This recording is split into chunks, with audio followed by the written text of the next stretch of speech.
Welcome to the Retired Athlete Mentality Podcast, the podcast where we dive deep into the stories of former collegiate athletes who have transitioned from the competitive world of college sports to the grueling but rewarding world of endurance racing. Each episode, we bring on athletes who have gone from courts, fields, and tracks to marathons, triathlons, and even ultras. School's back in session. Welcome to the show.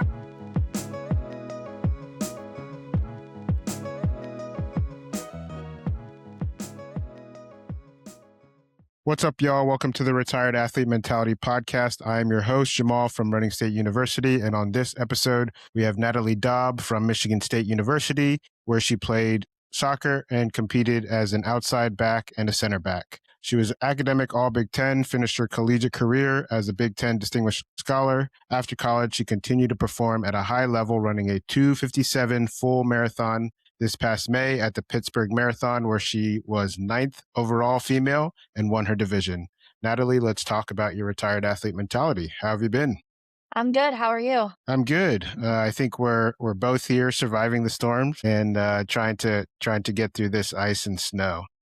Yeah, that's for sure. The running's been a little more on the treadmill, that's for sure. Yeah, absolutely. It's really icy and it's not worth getting out there and getting hurt. It was nice when it was softer, but then it turned really icy. Yeah. It was all right whenever it was just cold, but now it's just not good.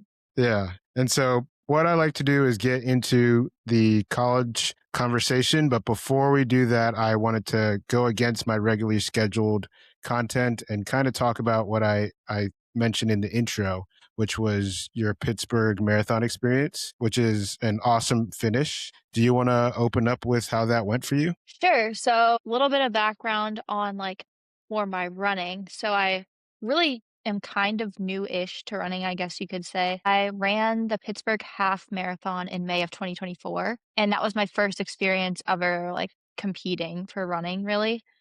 And I didn't really have a goal. I literally signed up a month before. I was like, I'm just gonna go out there. And I had a tentative goal of what I thought I could run based on my longer runs I'd been doing. And I was like, all right, if I get under 7:45 per mile, I'll be thrilled. But I really wanted under 7:30. And so then I finished it and I finished in 7:06 per mile was my average. And so it was way better than I expected. And I was like, oh my gosh, that was so much fun. I have to do it again. I Yeah. I just want to do it again.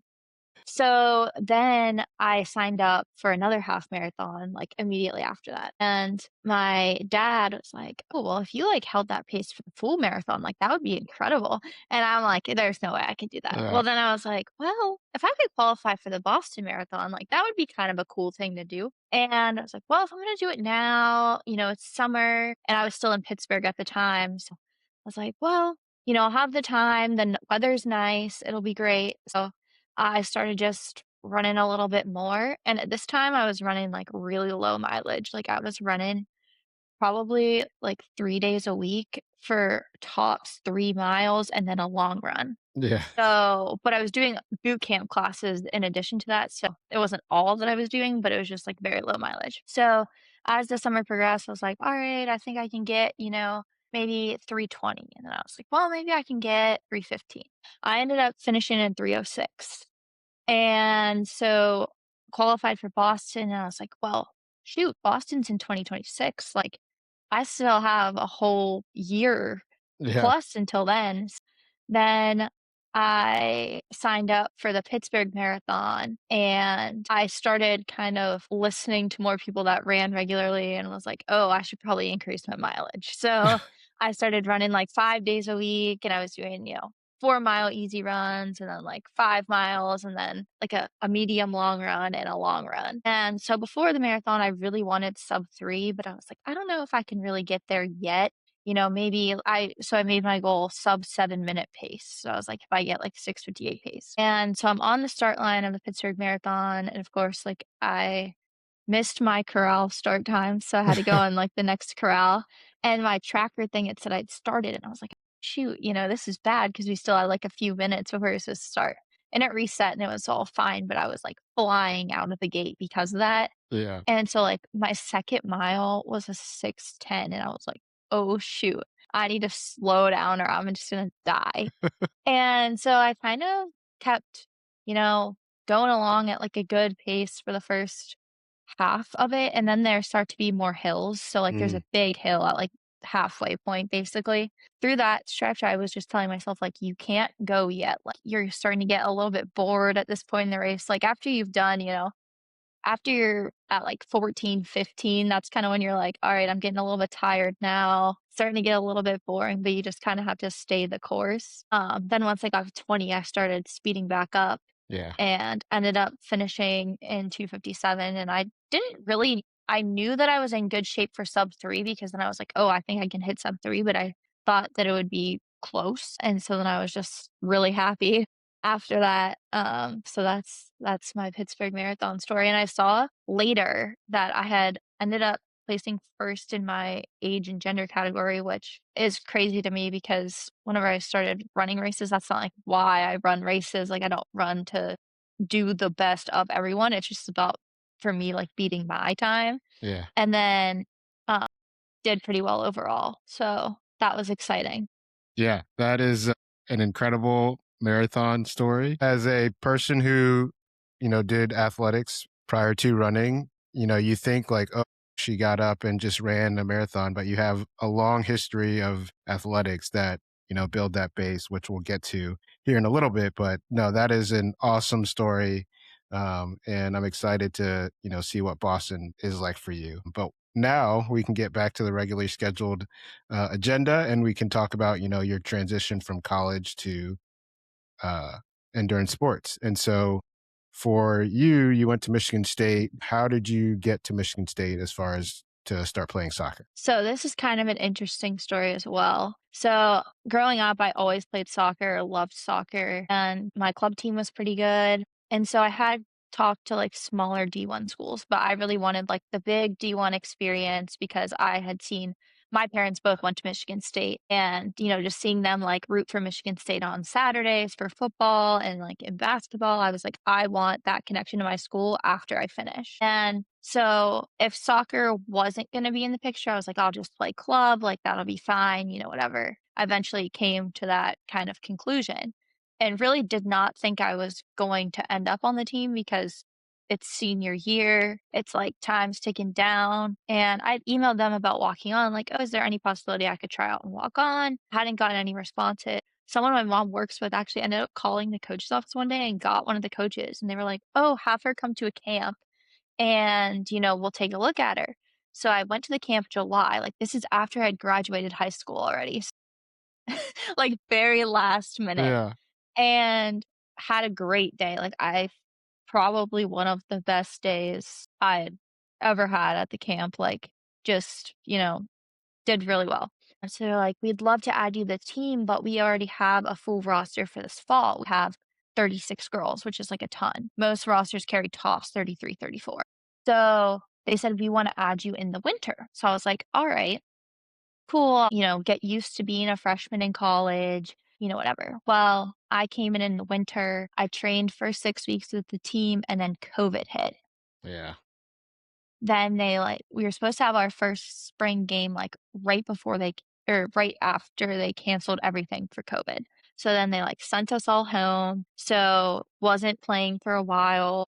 And I guess like looking back on it, some of my running kind of started here because I would do like the workouts that they had for us, and some of them were like more speed intervals. And then I would do like a 3 mile run like some of the other days. And then we came back up in the fall and they were like, oh, we're not going to play the fall season. They moved it to the spring. And so by the time I actually got to the point where I was playing, I hadn't played soccer really in like over a year. wow, Yeah. So, um, first season, I mean, I didn't play much. I've played against Penn State for like a few minutes. And it was the interesting time just all around because like we weren't allowed to hang out with each other outside of practice because of COVID and all that kind of stuff. So then we ended up getting a new coach going into my next year, which now I'm going to be a junior at this point. We got a new coach and then it was like complete flip, and everything. And then still didn't play a ton. So I was like, all right, like going to my senior year, meeting with the coach. He was like, yeah, like you've definitely improved so much, but like I don't it's gonna be tough for you to play. So I was like, all right, at this point I have a decision to make. Like, do I want to continue or do I not? And I decided that I wasn't gonna continue because I was like, you know what, I really enjoy working out, I enjoy running, I enjoy lifting, but like I can do all those things without soccer. Like I don't need to play soccer to do those things. And so then I joined the run club my senior year and just to like make friends and have a good time. And I did one run that was an 8-mile run, and that's where I got thinking about the half marathon. And so that kind Yeah. of like led me into running slowly.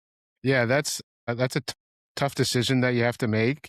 Oh, you dream about playing college soccer, you said you did travel ball, probably played in high school, and then you get the chance to be on the Michigan State team, and then, you come to the realization that, it's probably not gonna work out, and so, you have to make the decision that's best for you. I mean, it sounds like it worked out because it led you to where you are now, where running is something that you're really good at. And so when you left when you left the team, what was training like on the run team versus playing soccer with Michigan State? So I would run with them like a couple days a week. They had it every day, but I had a boxing class actually. Nice. Um, yeah, 2 days during that time. So I ran with them a couple days and they would do more like a structured run. They're like, okay, if you're trying to hit like 0 to 35 miles a week, you're gonna want to do this type of workout. And if you're trying to hit 35 to 50, you're gonna want to be in this range and whatever. And I just kind of I didn't know. I was just like, yeah, I'm just gonna do whatever I feel like today, Yeah. you know? So I would go, I would just they had, days where it was just a run around campus and we would run different routes, and that's how I actually ended up running 8 miles is I thought I was on the 6-mile route and I was actually on the 8-mile route, and I'd never run that far before. Nice. So and then there were days that were more, like, workout geared where they would do, like, 800s or, have a certain, cadence of, like, 3 minutes faster or 2 minutes easier or whatever. So but I didn't so you could compete there if you wanted to, like, you could they had meets on Saturdays that you could go to, and I was like, "I don't wanna compete, like, I just wanna do it for fun." Yeah. And then here I am now, and I'm like, "No, I wanna compete all the Yeah. time." Yeah, it's interesting that, you go to Michigan State to try and compete, and then, you get to this club and you just kinda wanna take it casual, and so your mentality is, "For now, I just wanna be casual, I wanna enjoy running," which, some people say that, when you start to compete, you start to lose a love for it, but, that's person to person, but it sounded like you started developing your love slowly without the competition, which is really cool. Yeah, it was great, and, I mean, then I came out of college, and I wasn't running that much because I didn't have the same amount of time since I worked a regular, 8 to 5 job, and so I would, like, go to boot camp classes in the morning and then maybe run, like, a mile after or something. So then it took me a little bit, and then I was like, "You know what? I think I'll do the half marathon," and it's been all running ever since. Yeah, so it sounded like you had a little bit of an adjustment coming out of college, figuring out life before you started picking running back up again. And was that during your time where you said you were only doing so many miles a week? Yeah, so there was actually a point where I was doing even less miles a week. Like, when I first got out of college and I started my job, I was probably only doing maybe like 10 miles a week. Yeah. I was probably doing a couple miles, like I would do like a, a boot camp class like a mile after, and then I would do a longer run on the weekends. So that's what I kept to it. That longer run kept progressively getting longer, like, at first it was 6 miles, and then it was 7 miles, and then it was 8 miles, and then one day I did 9, and I was like, "You know what? I think I can sign up for the half marathon." And so that's where it started, and that's where my mileage was kind of at that half marathon, and then after that, when I decided to sign up for a full marathon, I was like, "Okay, I need to start running a little bit more." So that's when I started, like, the 3 miles-ish, 3 days a week plus a long run. And then after I did my first marathon, I was like, okay, I'm going to increase my mileage some more. And after my second marathon, I was like, all right, I'm going to increase my mileage some more, which was really great until Yeah. I got hurt. Right. Yeah, and would you say what was it that caused you to slow down? What was the injury? So right before I trained for the Chicago Marathon, right after Pittsburgh, and I was, like, super excited about it. I was like, "I think I can PR this race too, like, this is gonna be so great." And 3 weeks out, I was doing my last long run, it was 22 miles. I got a rock stuck in the bottom of my shoe, Mm, and instead of, like, stopping, getting the rock out, I was like, "You know what? I'm just gonna finish this interval." And so I was trying to, like, scrape my foot on the sidewalk to get the rock out, and I don't know if it was that or if it was just, you know, the mileage in general, the intensity, whatever it may have been, but I ended up getting bursitis in my hip.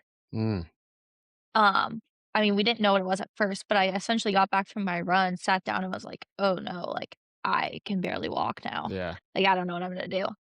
And so I went to an orthopedic and they were like, "Well, nothing's broken. You know, the only thing that would keep you out of this is if it were a stress fracture." So I was like, "Shoot, like, what if it's that?" Like, Yeah. and then got an MRI. They were like, "No, it's bursitis. You can run the race." And at this point, I'm still not walking fully great. Like, my mom's exact words to me in Chicago were, "You're moving better than I thought you would be."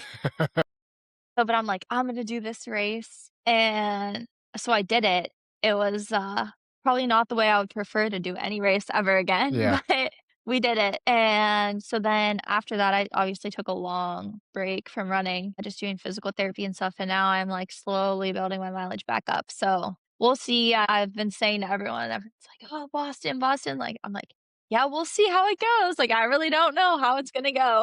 Yeah. And so you said, and I caught something. You said you got a rock stuck in your shoe. Can I ask what shoe it was? It was a Nike Alpha Fly. Interesting. Like right in the center where you can see the plate. Yeah.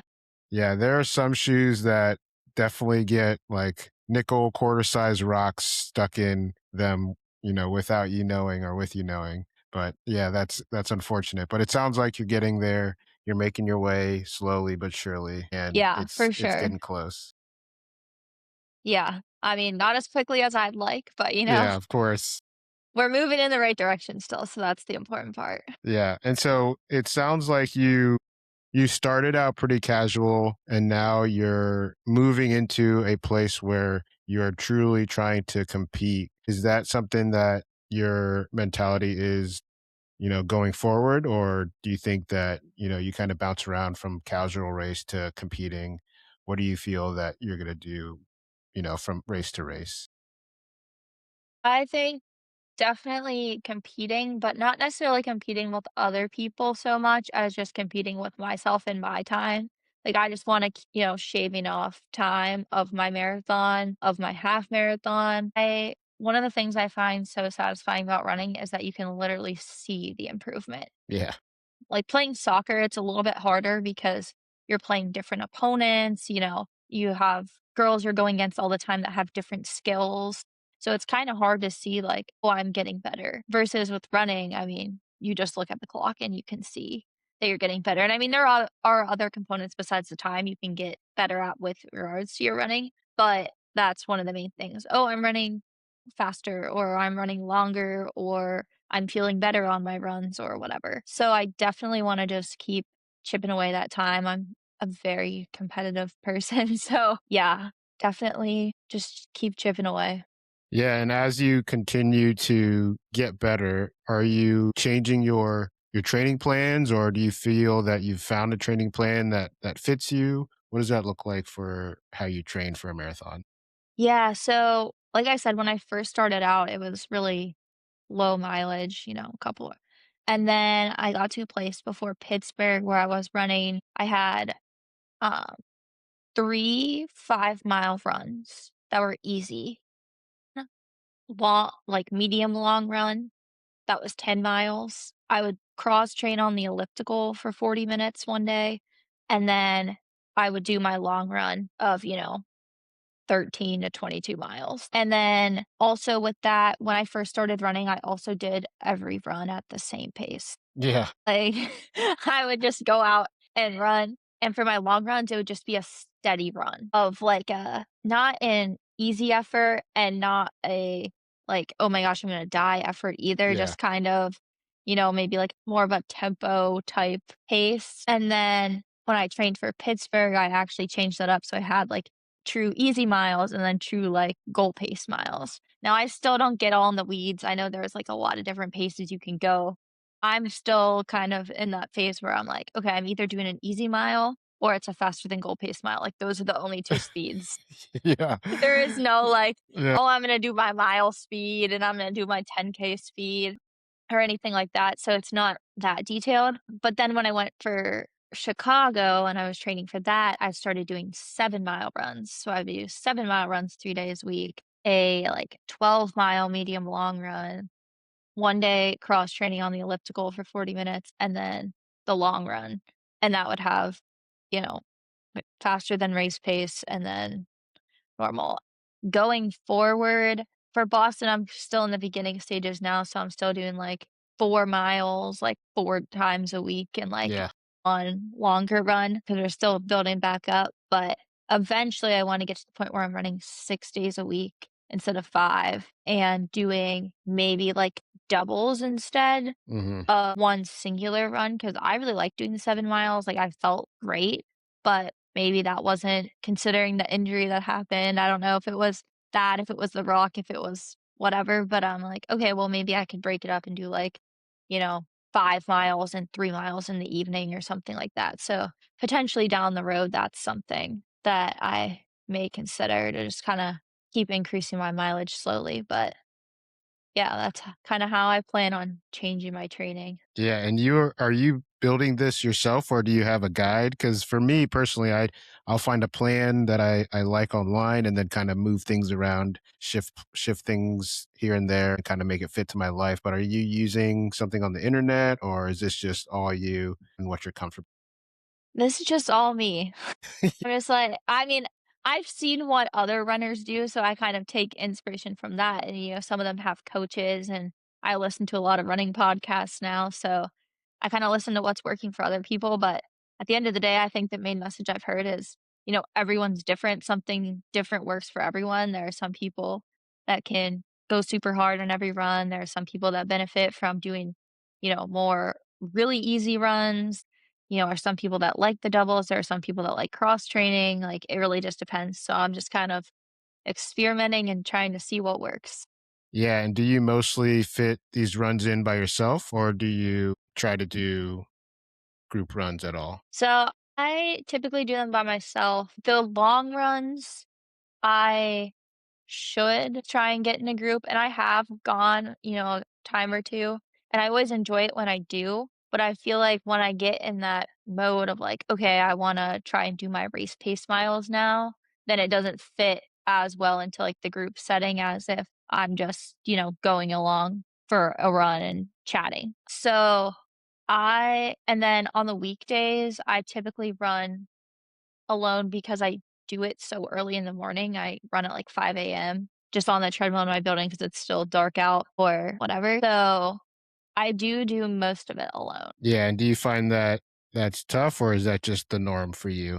Haven't known any different because I've done a lot of running alone. It is kinda nice to run with a group sometimes because you don't really have to think about what pace you're going at all, you just kinda follow everyone else and you're, like, chatting along, whatever. I mean, sometimes it can be a little boring, especially on the treadmill. I don't enjoy the treadmill, I would much prefer run outside, but generally, I just kinda think about whatever while I'm on there, like, I'll be like, "Oh, this is a good idea for my work today," or, whatever.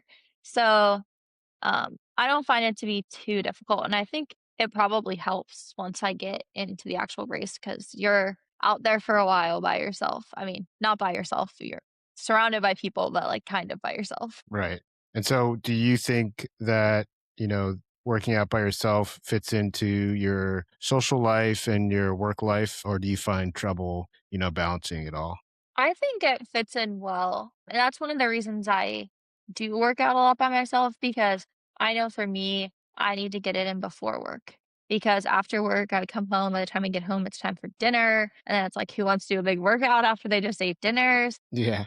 Um, so I like to do it before work and get it done, and then also it's one of those things where if people at work are like, "Oh, like, let's go to happy hour after work," or, a friend's like, "Oh, let's hang out after work." I'm not like, "Oh, well, I still have to get my workout in," whereas at 4:30 in the morning, like, no one's up. No one. So it's the That's right. perfect time. And then on the weekends, like, I usually will just, if I know, "Oh, I'm going out with friends this night," like, make my long run, adjust it accordingly. I'm going out with friends on Saturday, like, make my long run Saturday morning, or, when I was going on vacation over the summer, I did my long run on a Friday because we Yeah. were traveling all day Saturday. So just kinda move it around, but I think right now it fits in really well. Yeah. And so with running, do you ever find the chance to play soccer again recreationally? So, I feel like there are some leagues around, but I don't know if I actually want to at this point, which is kind of interesting. Like, I love soccer. I love to watch soccer. I love to talk about soccer, but I don't know that I necessarily want to play again. And I think part of that's just because I'm really into running now. Like, absolutely would still, kick the ball around. We bring a ball to the beach, kick around with my brothers, whatever, juggle the soccer ball. But I don't know that I necessarily wanna play again. I think for me, it would be hard because I haven't touched a soccer ball much, and I'm so competitive that I'd be like, "I used to be so good, and now, like, this my touch is terrible," and, whatever. I think that would be Yeah. really hard for me, of just, like, expecting myself to be way better than I probably would be at this point. Yeah. And so you also mentioned that you're also interested in high rocks. Is that Yes. something that you're trying to do in the near future? I hope so. So currently, like, I use my apartment gym and I don't have like all the equipment for high rocks. So I'm, kind of hesitant to sign up whenever I can't specifically train for it. But when I go home in Pittsburgh and my mom goes to a workout class and they have like the high rocks machines and stuff, and I've done a few classes and it's so fun. Like, I've loved it so much. And I'm like, oh, I really want to do this. So hopefully maybe some point at this year we'll attempt that, but we'll see. Yeah, high rocks is an interesting combination of strength and endurance, and so you definitely have the endurance. I think I'd be interested to see how that all fits together for you because it's something that I've also been interested in doing. I just haven't put it on the calendar because I think they are really popular, and I just need to pull the trigger and get it on the calendar. Yeah, I think I know, like, the cardio stations, I would be good. It's like the sled pull, Yeah, that one worries me a little bit. The sled push, I don't think that one will be as bad as the sled pull. yeah, Farmer's carry, I don't know how that would be. The other ones, and then, I mean, the wall balls at the end. So when I did the high rocks class with my mom, we had, like, kind of like a mini circuit, and it was, like, I think it was, 800 meters or something on each machine, and then it was 100 wall balls, and that was my last thing. 50 of those things, you're like, "Oh, I still got 50 more to go." But I'd be interested to see how it was in the actual race, and then also just the pacing of it, because I think that's so important, and it would be difficult the first time through. yeah. Because knowing myself, I'd be like flying out the gates. I do this on all my races, anyways, but Yeah. I'd fly out the gate and then be like, oh wait, I have like 5 more events to go, so I better slow down. Yeah, me too. I have every single race I've done, I'm like, "Oh, I'm starting out too fast. Starting out too fast again." But honestly, when I'm training, I kind of build that in because my first rep, sometimes it'll be too fast or sometimes it'll be slower. It just depends, but if I hit a rep too fast, I'm like, "Well, that's gonna happen in the race." That's right. It's just part of the training. Yeah. So we've talked a lot about, what you've been doing. So you've mentioned Boston Marathon. Do you have anything else that you're scheduled or trying to schedule? Not yet. I do wanna do another marathon in the fall, um, but I'm kind of deciding between a couple right now, so we'll see. I'm thinking probably a later fall marathon. Yeah. Last year I did Chicago, and I definitely wanna do that one again because I loved the course. It was a perfect day, the crowd was awesome, but it was just a rough day for me, Yeah. and so I'm like, "Okay, maybe in, like, 2027." I was like, "Not this year, like, maybe in 2027 or something." Um, yeah, so I'm thinking maybe, like, a late October, early November marathon. Yeah, I remember seeing a lot of Chicago Marathon on my social media and Instagram, and it looked perfect, and there was just so many good stories that came out of Chicago, and it looks like an amazing course. Yeah, it was. I mean, couldn't have asked for a better day, to be honest. So that was cool. And then I also wanna do another half marathon at some point. I haven't done a half so I did the first half marathon, I did a second half marathon, uh, which I beat my time by, like, 6 minutes. Nice. And then, um, I actually technically PR'd my half marathon during one of my training runs this summer. So I'm Nice. like, "Okay, I really wanna run a half marathon to Yeah. see how fast I could actually go." Yeah. So, I wanna do that as well. Yeah, that is, I think some people would say that it doesn't count until it's done, But yeah, for sure. but I'm excited to see what that time is now that you've PR'd your half marathon in training. Yeah, although that was before I got injured, so we had to build it back up again, but Yeah, there's that. And so, you have a pretty cool experience going from college soccer to endurance racing at a high level. What advice would you give an athlete who's finishing up college sports and then, transitions to endurance racing? honestly, I would say just whenever you start, like, you don't listen to, like, almost anything out there, like, kinda just start somewhere, anywhere, and find something you enjoy. So, I know some people, they really like the triathlon, or it doesn't have to be running, it can be anything, but find whatever you enjoy, whatever motivates you to get out there and do it, and then as you go, you'll learn so much, you'll get better, and then kinda start incorporating, like, some of that information because I feel like if when I would have started, I would have known all this information, I wouldn't have known what to do with it. I would just be like, "What? I'm supposed to go slower, faster? I don't know." Uh, so I feel like at first, just go out there and do it, do whatever feels good for you, and then once you set a baseline, then you can kinda incorporate some of the more information to start improving. Yeah, I definitely second that. I look back at my first half marathon and I'm like, what I didn't know at that point is just it's crazy, especially seeing all the things that I said on social media.